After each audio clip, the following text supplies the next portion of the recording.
Hey, what's up guys, DP here from Team Triple Drive, and today I'm coming to you with an updated version of, or should I say my version of the Spectral Blaster Diablo deck, the Shadow Paladin Diablo deck. Sorry that this video is getting uploaded quite late. It was supposed to get uploaded a few hours ago, but I was very busy for the whole day, and once I came home I just sort of crashed for a few hours as well. But without further ado, I'm going to get into it, explain my choices. My deck differs quite a bit from my friend's, the one that profiled his Diablo deck. I did a lot more testing with the Diablo version as well than he did, post set release at least. So, and he moved on to Clara Sword anyway, Clara Diablo. Hopefully the lighting isn't too bad. It's really dark outside and my normal kind of light makes everything look horribly yellow and brown, so have to put a lamp. Okay. Standard Vanguard, Dark Goat. My decision for this is because don't run Stride Enablers. I need to get a grade 3 into my hand in order to be able to stride. Also, the preferred ride in this deck is Vortimer. Therefore, I do want to get Vortimer because there's a lot more combos you can do with him. All that Blaster Dark Diablo does is, if your opponent is being silly and not committing enough board, it can punish them by retiring one of their units and then you Phantom Blaster Diablo them. Or it guarantees you to stride once you're GM break 2, because you can discard anything and that counts as a grade 3. Now, while that's quite good, Vortimer has a lot more benefits to the deck. So that is why we run him to get the Vortimer. For triggers, we play for heal. We'll play a 10 critical and 2 stands. This is, as you can see, a very aggressive build because I noticed that draw triggers just don't do anything for me anymore. There are very few decks where I would play draw triggers. In fact, I do not play draw triggers in any of my current 3 decks. I have Gear Chronicle, I have the Undying Pirates Nitros, and this. So I find the meta is best to be played with a lot of crits. The 2 stand triggers are amazing because of their ability, and also sometimes a surprise stand on Hoyle is very nice. It can be game changing, but it's not consistent enough. Especially the Hoyle himself is not consistent enough for you to run 4 stands. And crits will ramp your opponent's damage up a lot quicker. So you can try and finish them by 2nd stride or hopefully by 3rd, because most games get finished by 3rd stride now. There are very few matchups, especially with shadows, where you will go past the 3rd stride.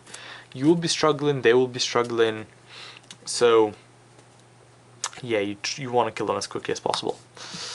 Then for grade 1s we play 4 Calm Collectors. This is one of the unflip engines we play. We play a total of sort of 3 of them. Yeah, we do play 3 of them. And this is one, because each of them is not the most consistent one, we try to play as many of them as we can.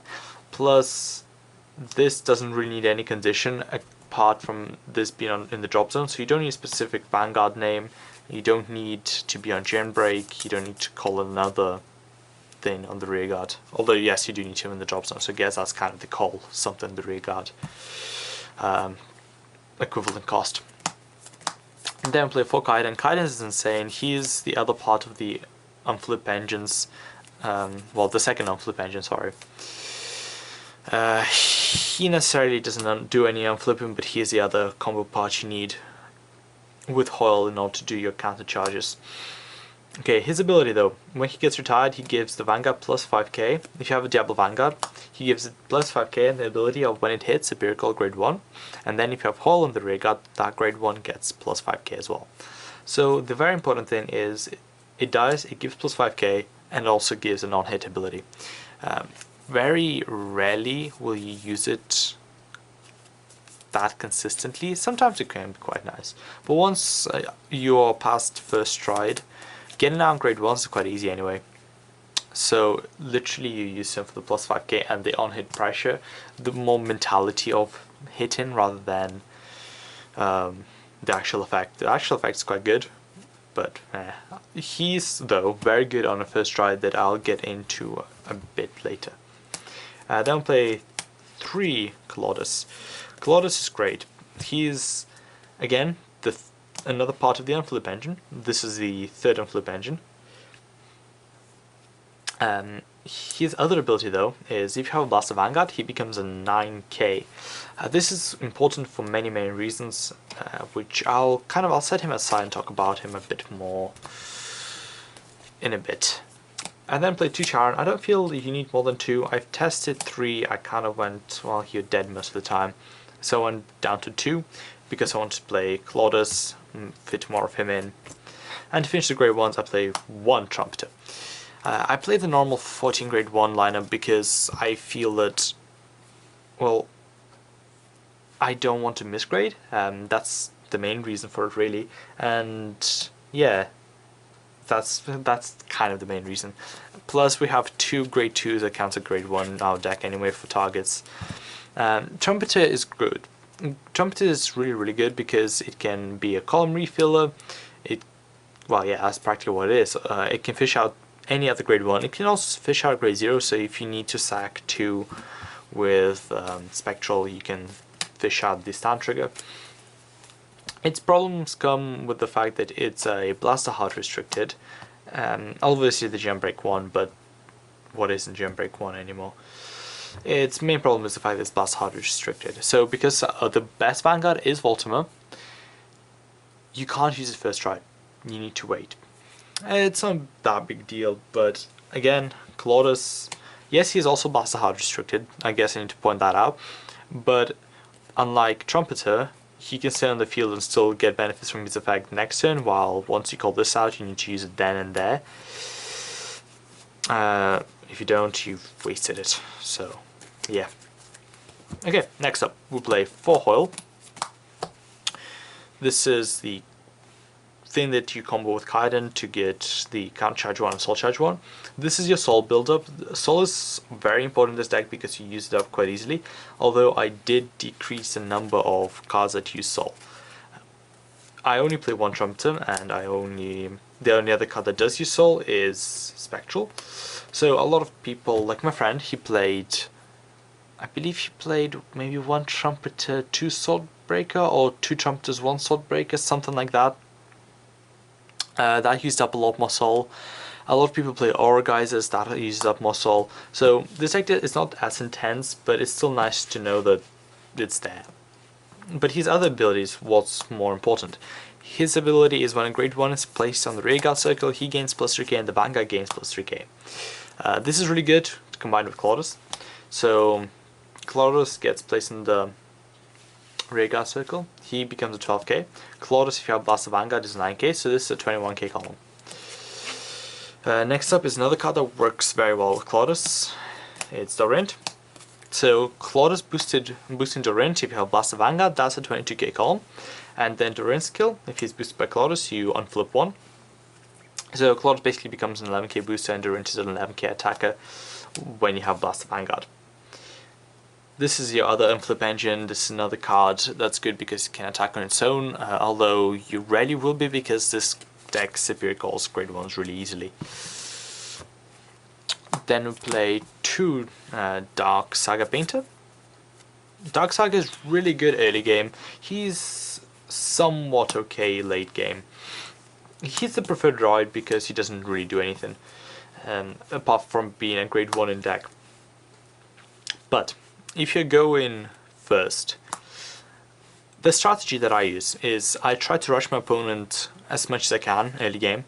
Hopefully they're not playing 10k vanilla, so their Vanguard is 9k and you can just play a bunch of front row and attack. They are most likely going to try and take out those rear guards.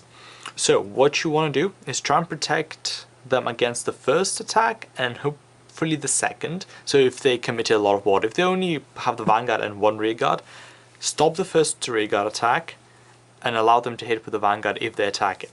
Because if they do, you just let it die, even if it is something like Coil. Next turn, you ride this, and you can then search him out. And although you're not on Gem Break, he doesn't need Gem Break to be a grade 1, so it's all fine. To finish off the grade 2s though, we play 2 Maka. Maka is great in emergency situations. I don't use her much, but when I do, she's so good. That's why she kind of earned her place in the deck. I can't think of really anything better to play. Maka is just that emergency card that, oh look, I don't have enough board. Well, now I sort of do. Because of all the other combo cards that you have. I mean, you have Trumpeter, you have this that if it's retired, give plus 5k plus the skill. That's the main thing, but yeah, it's just really helpful. Oh yeah, also Charon cancels 2 retires. It's mainly if you miss in board, your main concern is can I retire enough? And with Maka the answer is most of the time yes. On to the grade 3s, I already talked about Voltima a bit, but yeah, the strategy is you get Dark Saga Painter out if you're going first. If you're going second, however, a fun thing that I like to do is get Kaiden out. And then when I stride, there's a certain stride card that I like to combo. We'll get back into this in a sec. His other ability though is amazing because Gemreg 2, when a card with Diablo in its card name strides on top of it, you can retire grade 1 and switch deck for up to 1 grade 1 called to the rear guard. Then if the card that's thrown on top of it was Spectral Blaster, you can search for another grade 1 and call it. Then both of those units, the units called by this effect, gain plus 3k. Okay, few notes why this is important. He's able to say those units, not those grade 1s, which means even if you call Dark Saga Painter by his Jambreak 2 ability, it will become 12k. Whilst if you call Dark Saga Painter, Hoyle will not proc, because Dark Saga Painter is a grade 2 when hit in the field, and this specifies it being a grade 1. Next. We play 4 Blaster Dark Diablo. 1 hot stamp, I got it back. I originally pulled this hot stamp from 4 legend decks that I bought, and it was quite nice, but I never played it because I prefer a normal triple red pattern. Then I traded this to my friend, and once I helped him get Cloud Sword together, as compensation I guess for being the middleman and, you know, getting everything in and stuff, he rarity bumped these and a few of my other cards as well, which was nice because he wasn't going to play them anyway in his Cloud Sword, so thank you. Blaster Dark Diablo, I kind of already said all he is. I mean, he's awesome for the fact that you can stride with anything, but that's kind of where his awesomeness stops. He doesn't really plus you anything, while he does a lot. He doesn't cycle anything to get Hoyle procs, so he's just kind of there because he's a Diablo, and well, actually, yeah, that's the main thing. I mean, if there was a better Diablo card, I would not play him probably. He's a very mediocre card. I think people give him a bit too much credit. A lot of people say that he is the preferred Vanguard. In my testing, there's only been one situation where I really wanted him as the Vanguard, and that was when I did not think I'd be able to stride at all. I already had to use a non-grade 3 cards to stride, so I already discarded like a grade 2 and a grade 1, and I didn't want to keep doing it, so that's why I wanted him. Onto the strides. Let's start off, I guess, with the 2 Spectral Blasters. My friend played 3. Now, with the extended G-Zone, you can mess around a lot more, but at the moment, you will never play more than 2. Most of the time, the game, you either won or lost by the second one. It's sort of like Lambros. You either won with the second Lambros, or you've lost the next turn anyway. Same thing goes for Spectral, really. There have been very few games that, maybe like 2 games out of all of the ones I played, and I played a lot with this deck, where after I've used the 2 Spectrals, I still was alive and my opponent was alive and stuff like that. So at the moment only 2. When the G-Zone bump comes up, you can play 3, I guess. And next we play 4 Phantom Blasters. I need to get 3 more triple rare. I only got 1. He's the most versatile stride probably in the game. Sorry, throat's really dry, so my voice is going up and down. Okay, I'll explain why. First, his ability is if you have a card face up in your G-zone already, you can counterblast 1 and turn a copy of him face up to gain plus NK plus a crit. That's how I divide his first bit of effect. Then his extra effect, as I like to think of it, which is true because I mean it's red text, so it gets extra. When it attacks, you can kill 3 of your units and your opponent retires 2. And then if they can't guard, which is just hilarious because it gets a crit. So yeah, really strong card. Another thing that I would like to mention, not a lot of people realize this, but you can still pay the cost without gaining anything. Because the card reads, once per turn, counterblast 1, choose a face down card named Dark Dragon Panther Blasted Diablo from your G-zone turn face up. Then, it's an act skill, so it doesn't get triggered and it doesn't say you may pay the cost. So you can still pay the cost, you still trigger the act skill without getting anything. Now some of you may think, well, why the hell would you do that? I do not play Orgeyser in this deck. So if you're sitting on Blasted Dark Diablo and you know you're not going to be able to strike next turn, and you want to be able to strike next turn without wasting more cards, you use his ability. Basically becomes counterblast 1 Persona Flip killer card because of his on-strike ability. I mean, yes, it's a huge waste, but sometimes it's got to be done. It's just something for you to be aware of. Rarely happens, but yeah, just know that it's a possibility. Next, I play 1 Grim Recruiter. Grim Recruiter is the kind of thing that if you go into Blasted Dark Diablo, since you can't Superior Call Kaiden, he's just on hit, Superior Call grade 1. He's okay. He used to force out a lot of perfect guards, not as much lately really, because people realize it's not that amazing. Although this card, Dark Knight Definition, this card forces out a lot more perfect guards. Simple reason. If you have Ultima, and you go in second, you Superior Call Kaiden, you strike into him, you kill Kaiden, he gains plus 12,000 power and the ability of when he hits you retire 1 and Superior Call grade 1. Now that's a lot stronger than just Superior Call grade 1. Not only does he also gain power, but he also gets a retire unit and then call grade 1. It's just hilarious to see your opponent just look at it. Shit, it gained 12k. And just not be able to do anything because they don't want to waste their entire hand and they don't have a perfect guard. If they do, they're most likely going to stop this because it is a very powerful effect for the little cost that you pay with a combo. I sort of think that wraps it up. If there's any questions about the deck, I'll be happy to answer them in the comment section below. And yeah, if I did miss anything, I'm sorry. I'm really tired. I had a really long day. I just had a really busy week and I'm trying to get a video out for you. Hope you enjoyed this though. If you haven't seen this deck in action, do check it out on our YouTube channel. And I'll see you next time, guys. This has been DP from Team Triple Drive, signing out.